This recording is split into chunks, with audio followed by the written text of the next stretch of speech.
The City of Johannesburg's Smart City Innovation Challenge each year goes on a search for the best smart digital technology solutions to help citizens stay connected and allow businesses, citizens and public administrations to find ways to respond faster and in a more integrated way to both crises, situations and daily life. The Smart City Innovation Challenge seeks to find and develop digital technology solutions that respond to urban and community challenges. The solutions, however, need to accelerate service delivery, improve the livability and safety of the city and enhance operational efficiencies. Well, this year's winners include Arthur Mahlangu from QH Consultants Solutions. BizTweak helps micro-enterprises diagnose gaps in their businesses, as well as Brenden Fernandez of Graf-in, which developed a fleet tracking software with embedded artificial intelligence capabilities for vehicle tracking. So a warm welcome to both our guests joining us this morning to talk to us about reaching the finals and, of course, winning this particular challenge. Congratulations to both of you, and thank you so much for joining us on the Weekend Report. Thank you. Thank you so much for having us on the Weekend Report. All right, well, let's start with you, Arthur. Your particular solution is one that I think many business owners, not just in the city of Johannesburg, but across the country, are in desperate need of. Being able to identify gaps in a business, gaps that are obviously weakening the efficiency of the business. I mean, what about that particular need sort of made you understand that this is what the city needs to make it a faster and much better city for all?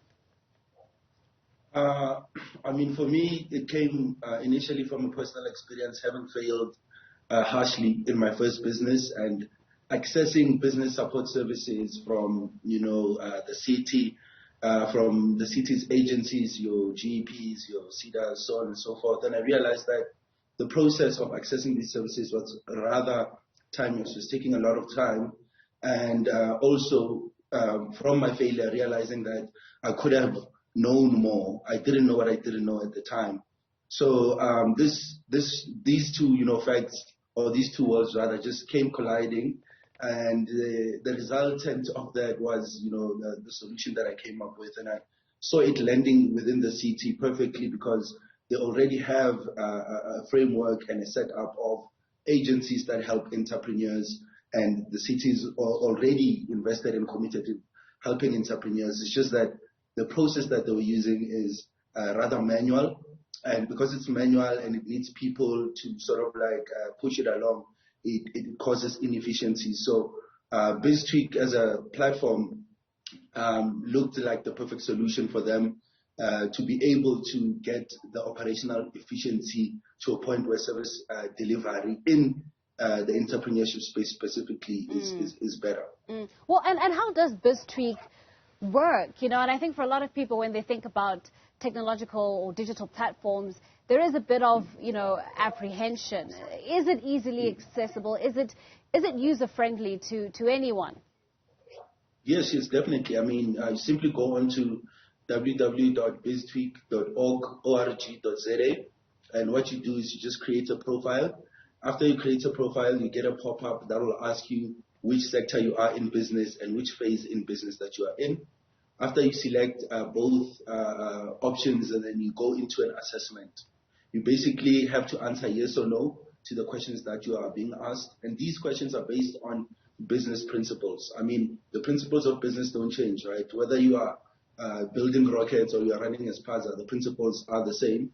You need to have a value proposition, product or service that you're offering. You need to have a customer segment, people who are willing to buy that product or service, and you need to have a proof of concept. You need to show that people are willing to pay X amount of money for that product or service. So these principles are standardized throughout all the industries. After you complete the assessment, you then get a business health report, which then outlines what your gaps are in the business, and then we are able to recommend content that you can read and implement in your business, and you're able to download the content immediately. And what that does, it helps the entrepreneur be aware of the environment that they're operating in, helps them know what they don't know, but at the same time, it helps the city to be able to get a clear view and a bird's eye view at the same time of all of these entrepreneurs. So you can imagine 10,000 entrepreneurs in Gauteng completing this assessment will give the city a bird's eye view first of, okay, there's 10,000 people, but where are they in the province? But then they can get details specific to say, entrepreneurs in Soweto have problems when it comes to marketing and sales. And these are entrepreneurs that are at the startup phase. So it works in both ways, where it helps the entrepreneurs, but at the same time gives data to the city so that they can improve their offering and the things that they do to help entrepreneurs. Yeah, I mean, it sounds so comprehensive, and it is exactly what the city needs, particularly with its commitment to helping businesses sort of recover as we work towards this economic recovery. But Brenden, I'd like to bring into the conversation your smart city innovation, it being Graf-in. I hope I'm pronouncing that right, Graf-in or Graf-in. But it has a very specific, function as well. Fleet tracking. Talk to us about that and the sort of need that it's meeting that the city has. Yes. Thank you so much for having me. Yes, the company is Graf-in. It actually stands for Grand African Innovative Technologies. So it's an abbreviation. Our solution is a business intelligence-driven fleet management solution, which helps fleet owners, operators reduce fleet-related costs as well as improve service delivery efficiencies, among other things. We identified challenges that were being faced by Pick It Up in particular, which is the main waste collection company the city of Joburg has that collects refuse waste from over 3 million households around the city and about 17,000 businesses. And some of the challenges that we identified that the society was facing was the fact that, sometimes they receive waste collection services, they don't receive the services on time. The services are delayed, and this creates backlogs in those environments, and it makes it a place where people can live in properly, because it creates horrible smells in those neighborhoods. Those backlogs encourage people to do illegal dumping, etc. So those are just some of the challenges that we identified, and some of the causes of those challenges were the fact that the city has trucks that break down during service. So if they don't have enough fleets, they would obviously not be able to meet their demands, etc. And one of the other negative impact it had on the company itself is that they can't collect the revenue that they expect because they don't have enough fleets to deliver the services.